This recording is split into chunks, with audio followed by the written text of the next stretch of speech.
Hello, welcome to the Sound of Science, the place where we deconstruct unscientific bogus and silly scams. Let's go get them. Hello, my wonderful fellow Stardust. Welcome to another glorious day without divine suppression. We atheists find love, happiness, and purpose in every new day, without a God demanding for obedience, and without the violent threat of eternal torture. Let us praise ourselves and rejoice the freedom of thought that we enjoy in our valuable atheist lives. Thanks for tuning in, and sweet mother of Gandalf. Today, there's another matter that I want to share with you, and that is the matter of what many Christian apologists call the moral argument. Now, there is one practical side note that I would like to address first. I find it increasingly difficult to make videos refuting the claims of Christian apologists. Why is that? That is not because their arguments are so profound. No. Most of the time their reasoning sounds like complete nonsense to me. The problem is the multitude of unsubstantiated claims that they produce without backing it up with sufficient evidence. Even if I want to review a 5-minute video created by a Christian apologist, chances are that such a video mainly consists of a lengthy sequence of claims upon claims upon claims without presenting any evidence to back it up. And instead, they usually connect their claims by failed reasoning. Often I ignore most of their rubbish and then I try to focus on the core of their baloney. But more and more I get the feeling that I give Christian apologists too much credit if I do not address all of their hogwash. The point is that if I do pick apart all their mumbo-jumbo, I might only find time to produce one video per month. So today I will try a new approach. I stumbled upon this channel called Dr. Craig Videos, presumably a reference to William Lane Craig. Right now that channel has 132,000 subscribers, and it truly is an absolute goldmine of ridiculousness. First video from that channel that I will deal with is called The Moral Argument, and it's only 5 minutes long. But the amount of flim-flam in that video is truly monumental. Now I'm planning to address all of their poppycock, but I will split up my own video in 2 or more parts. Otherwise it's gonna take me ages to present you a new upload. So there goes. Let's pick apart the moral argument from the channel Dr. Craig Videos.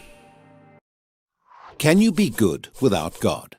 We are only 3 seconds into the video, and we already can see how problematic this video is going to be. Can you be good without God? It's not a good question to start a video with, because it's an extremely loaded question. It suggests 4 unproven premises in only 3 seconds, which is kind of a typical kickoff for a video made by a Christian apologist. The 4 unproven assumptions are: first, that a God exists; second, that this God character actually does stuff; third, that the stuff this God character does is good stuff; fourth, that good stuff possibly is something that is exclusive to this God character. Now, only if all of those 4 assumptions were to be proven true, demonstrated by sufficient evidence, only then the question, can you be good without God,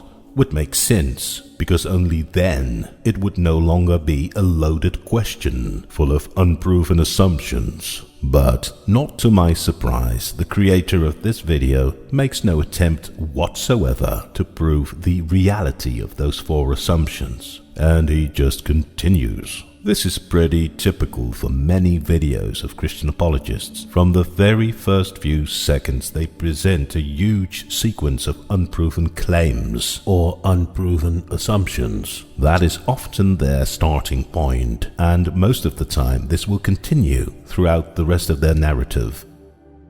Let's find out. Absolutely astounding. Yes, indeed. To a Christian apologist, saving a cat from a tree might seem astounding, because the Christian apologist might think that his God will take care of the cat, where we, the atheists, don't believe there is a God to lend a helping hand. So in general, atheists just might take a bit more responsibility themselves and step in to fix things. We're not going to wait until your supposed God finally shows up, so we'll help the cat here and now, if you don't mind. There you have it. Undeniable proof that you can be good without believing in God. And not only that, you just proved to yourself that one can be good without a God even existing, because not only did you show an atheist doing good stuff, even in your own example, God was nowhere to be found. He was completely absent, which makes him indistinguishable from a non-existing God. So this is where your video should end. You answered your own question, because you can be good without a God. The problem, of course, is that you don't understand that. But wait, the question isn't, can you be good without believing in God? The question is, can you be good without God? You see, this perfectly demonstrates the problem that I experience with many of these videos of Christian apologists. It's the total lack of reasoning skills. Your own example just perfectly proves both of your questions. An atheist did the right thing, and God did nothing. So an atheist can be a good person, and anyone can be a good person without the need for a God. How can you not see the monumental gap in your own reasoning? It boggles the mind. See, here's the problem. If there is no God, what basis remains for objective good or bad, right or wrong? No, you just say this is a problem. The problem itself maybe doesn't even exist, because again, just like in the first 3 seconds of your video, you just phrase a huge sequence of unsubstantiated assumptions without providing any evidence to back it up, while you haven't even proven your previous 4 unsubstantiated assumptions. Again, this is often the standard procedure for Christian apologists. Perhaps some viewers do not notice all of the unsubstantiated claims and assumptions all at once, because these Christian apologists, they stuff so many of them in one sentence. Again, let me pick this apart. This is what he says. Here is the problem. If there is no God. This phrasing contains a repetition of the first assumption of this video, being that a God exists in the first place. That first assumption is not proven yet, and this phrasing is now trying to frame that assumption into a new level. The video now presents the non-existence of a God as a problem, suggesting that the existence of a God somehow is the natural position. That does not pose a problem, and if a God does not exist, that does pose a problem. That is the framing, but there is no good reason to believe that there is a God. And although this video of this Christian apologist pretends to offer those reasons, up to now it only assumes a God exists. And then it continues, if there is no God, what basis remains for objective good or bad, right or wrong? For the sake of clarity, I will now act as if good and right are the same thing, and if bad and wrong are also the same thing. Again, we see a pretty large sequence of unsubstantiated assumptions. The video now tries to make us believe unproven assumption number 5. God offers a basis for objective good and bad. But of course, that's another assumption that needs evidence for it to be proven. And it can only be proven if earlier assumptions, such as God exists, are proven first. There are even 3 underlying hidden assumptions to this reasoning. Assumption 6 is that objective good and bad actually exist and can be defined